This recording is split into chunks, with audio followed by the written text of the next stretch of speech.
Hi, my name is Mandarin Kim, and today I'm doing a video about the deconstructing of the concept of gender.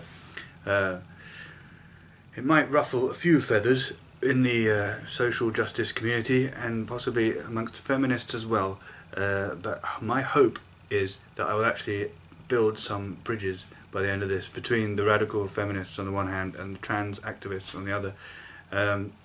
This video, I keep returning to the subject of gender. I keep meaning to leave it behind and move on to other topics, but I keep having to return to the topic of gender.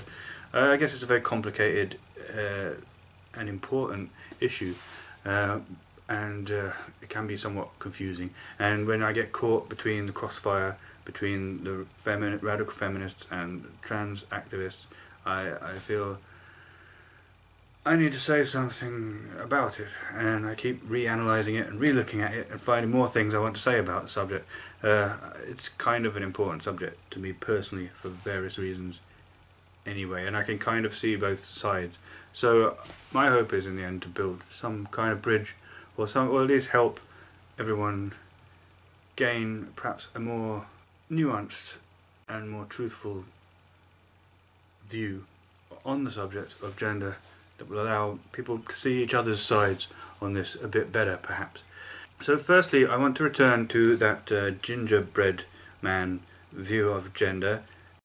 So you can see how that breaks down gender into gender identity, which is woman or man, gender expression, which is feminine or masculine, and biological sex, which is male or female. Also deals with sexual attraction, but I'd say that's a different issue. And perhaps even more helpful is the gender unicorn, which breaks it down in a similar way, really, but with identity and with expression, it has different scales for the amount of womanliness or manliness or other genderedness, and the amount of masculinity or femininity or other. It's also got attraction, but again, a separate issue, I would argue. The thing that I suppose is most important to take away from these ideas, flawed and imperfect though they are, these kind of models of looking at gender, is that you have gender expression, you have gender roles, you have gender identity, and they have nothing necessarily to do with what your anatomy is. They can all line up very differently to one another in the same person. And that's the complexity of gender as we know it. This is where I want to suggest perhaps something a little bit radical, perhaps controversial, but perhaps it will resonate very strongly with people as well. If the way people express themselves in their appearance, and if the kind of chosen roles that they might choose, say in an area where the roles involved might be part of the fun, part of the game of an interaction, such as with romance and sex, if your personality traits and interests or whatever are not stereotypically according to the gender of what your body is, then why do we even refer to them in gendered terms at all? Why even use words like masculine and feminine to describe these things if there is no necessary connection with them, between them and what your physical anatomy is, whether you're male or female? Then why even refer to them in those terms? And where does identity come into that? Is identity a strongly felt thing that's in your brain that you always carry with you from birth till the day you die? Or is it more a kind of, it's an identity, so it's kind of a label that you put on it afterwards. When you sum up your experience of gender in the world, do you come to some kind of conclusion when you look at yourself? And that's where this idea that you have this strong identity comes from, because all it is your reaction to the various forces in the world that makes you feel a certain way. So if you fit comfortably within all the roles and expectations and expressions of the gender that fits with your biological sex, then you identify that way. If they are enough at variance, is it then that you come to the conclusion that your gender identity is opposite, or maybe in between, or nothing? But is identity some essential thing in the brain, or is it just the stamp you put on all the data at the end? You collect all this data and then you come to a conclusion, and that's what your gender identity is. it's something, I'm not saying that people think about it that way, but maybe it's a subconscious process, and that's what it is. You react to your experiences of gender in the world, and with regards to yourself and your place within it, and this feeling, you express it in terms of saying that I'm a man, or I'm a woman, or I'm neither, or in between. There are experiences I have had with regards to my own identity as genderqueer that do cause me to question this sometimes. I have noticed at times that the experience of being genderqueer or non-binary, not identifying as a man or a woman, but as something else, whether that's nothing or it's fluid or it's in between. The experience of being male and being socialised as male, and then working out that you feel like genderqueer, androgynous in between, is very different experience, I think, than those who are born female, socialised as female, and then work out that they feel in between. And it shouldn't be that different, should it? I suppose it's because what you're moving to might be a middle ground, but what you're moving away from is different, that the experience is very different. And there are experiences you have as a result of being the biological sex you are. The real experiences that you have that do make a difference to what it feels like, but also this whole socialisation aspect. If you're socialised as female and you're moving away from that, you might be more attracted to stereotypically male activities than if you were born and socialised male and you feel androgynous and you're moving away from the male socialisation. You might be more attracted to conventionally female interest, and this creates a very different experience of being genderqueer according to whether you were born male or female.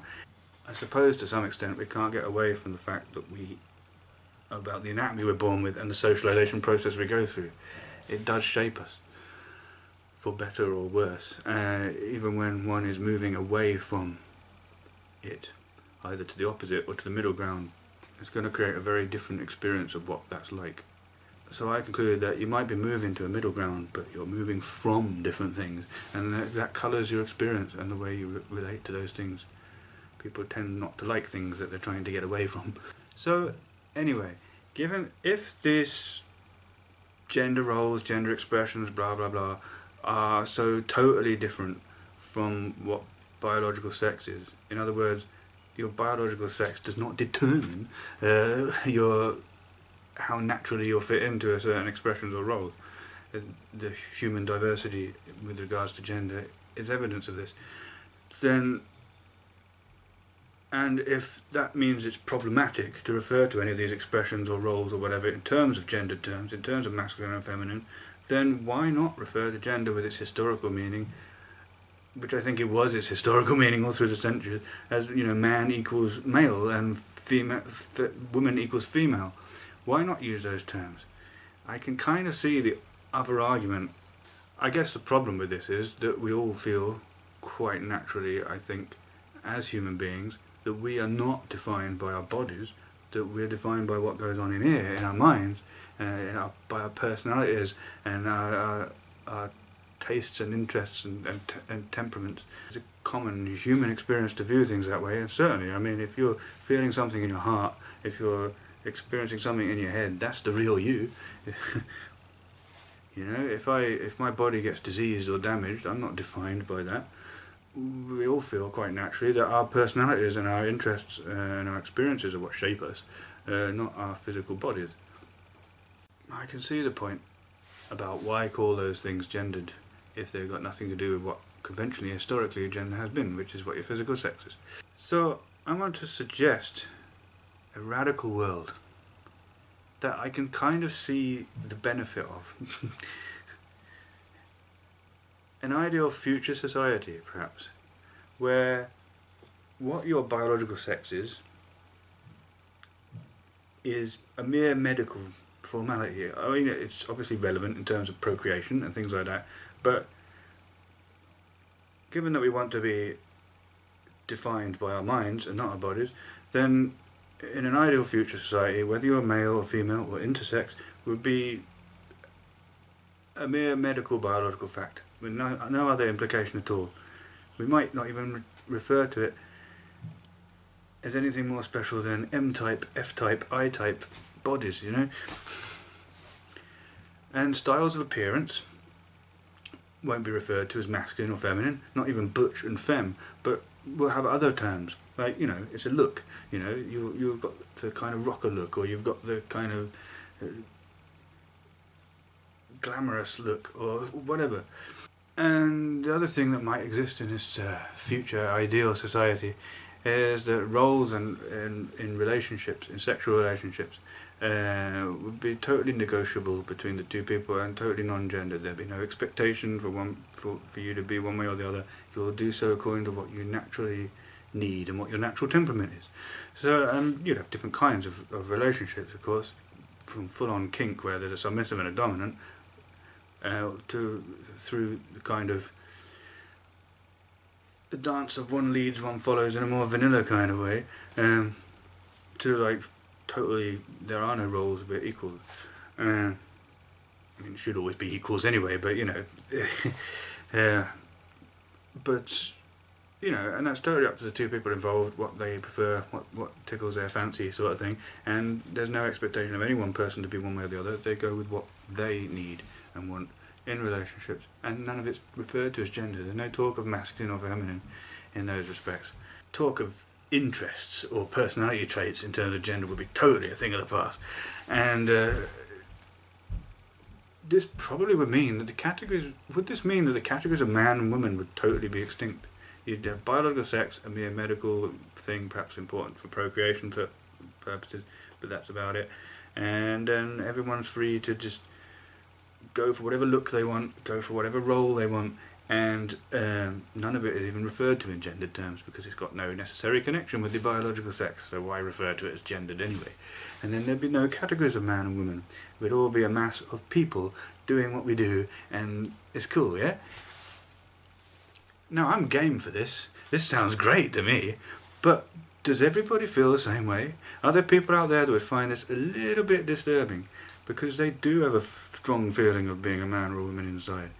Deconstruct man and woman to the point where there is no such thing as man and woman would frighten a lot of people, I feel. Perhaps. Would it? I don't know. It doesn't frighten me. I think it's kind of awesome. But do even feminists, for the large part, want total societal androgyny of the type that I've just explained? Do they? I don't know. Like I said, I'm game. But I do not want to confuse my perception of the way I think ideal society in terms of gender would be with what other people would feel, because I know that other people do not feel the same way I do. It's something I think people need to really wrestle with, though. I like the idea of this ideal androgynized society. Do you? Because I can't really look at it any way than what I look at it, which is I think is great. But I'm aware that it might not be so great for everyone. It might be quite disturbing for some people. And radical feminists, particularly of the type that tend to be trans-exclusionary radical feminists, they do seem to talk in such a way that suggests that that's the way they view things. But do they? Would they like that kind of societal androgyny? Would they like to deconstruct man and woman to the point where there's no such thing anymore? I don't know. And this is why I need to come back to the world we live in today. However much you want to talk about future, idealised, androgynous society like I described, we live in the world as it is today. We're not there yet. We're in the world we're in now. And there is a need for compassion towards those who feel, quite rightfully, that their mind is not defined by their biological sex, and should not be, and that they should be allowed to move through the world in a way that fits with the way their mind feels to them. Because society is gendering people. Gender is forced on us. Because we are a certain biological sex, a heck of a lot of gender stuff is forced on us. Expectations and pressures and assumptions, sometimes raw sexism. We can pick apart what's good and what's bad. We could decide it's all bad and totally restructure society to be totally androgynous and stuff, but we are not there yet.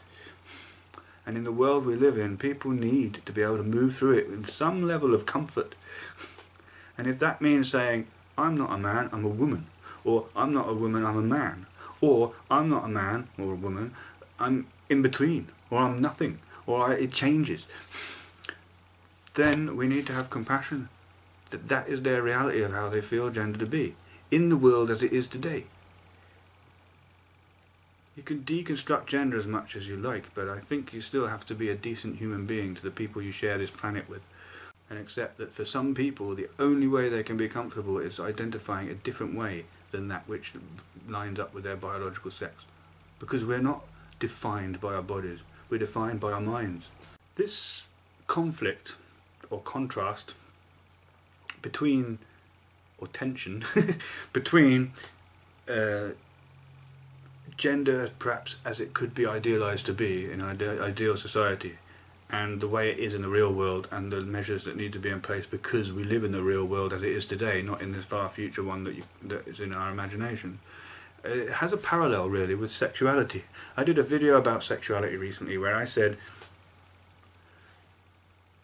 the way that we describe sexuality is woefully inadequate, it's naive. And I think I even suggested at one point, why do we even need to label sexuality at all? Surely you're interested in someone, they're interested in you, that's all you need to know, you don't need to put a label on it, it's nobody else's business.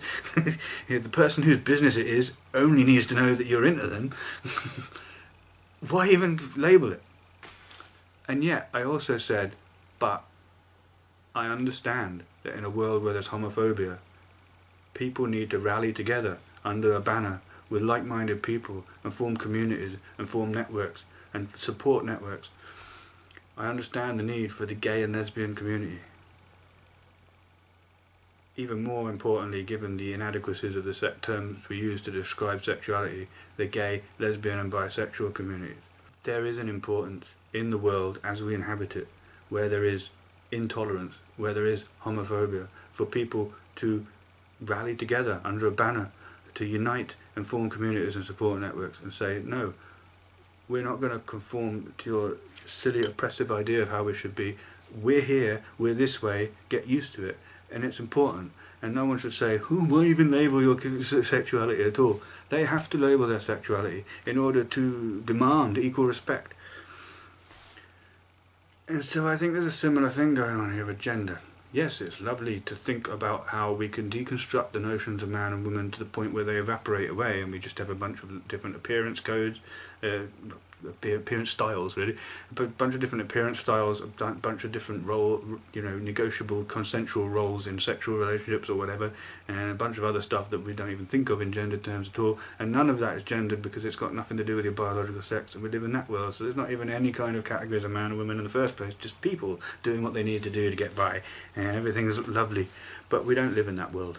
We live in a world where gender is forced on people non-consensually, and they need to stand up and describe and define and talk about what it is that they're experiencing, and without people saying, why even use terms like masculine and feminine? No. You need to have respect and compassion to what people need to do to feel comfortable in this world that forces gender on them non-consensually. It's compassion and it's important. And that's why I want to suggest this idea with regards to the tension between these conflicts. We need to have one foot in the present and one foot in the future. It is important to deconstruct and think about these ideas and where we might want to go to. But it's also important to realise we're not there yet. And we need to have compassion and understanding for what needs to be now. Because somehow we need to get from where we are now to where we want to be in the future. So it's very important not to get blindsided either way. Not to not question and not challenge and not deconstruct things, but just remain blinkered by today's way of looking at things, but also not be so into the future idealised society that you are blinkered to what's going on now and the need for compassion and understanding for what people need to do now in this world as we inhabit now. And I hope that by saying all this, I've somehow, in some small way, built some kind of bridge between radical feminism and trans activism and these polarised views of how to look at gender. And I didn't even mention transsexuals, where they actually feel their body is wrong. That might not even be about this deconstructing of gender, that might be a purely biological issue where the brain is mismatched with the genitals. Brains do have body maps. It's how you know where your arm is when you're not looking at it. So maybe it tells you what body you're supposed to be in terms of bits and bobs. Again, compassion is needed to things that might not be your experience but someone else's experience. But I hope in some way I've built a bridge, because both trans activism is important to me and also really this challenging sexism and radically destructuring socially constructed concepts of gender, and challenging and questioning them is important to me as well. Feminism influenced me hugely when I was growing up in exactly that kind of way, and exactly because I had the experience of feeling that gender was forced on me non-consensually. I think that's why it spoke to me in such a strong way. But then, of course, the transgender activism thing is very important to me. Obviously, again, because it speaks to my personal experience. So I hope in some way I've managed to build some kind of bridge between these different communities. If not, then I hope it was an interesting video. Thank you.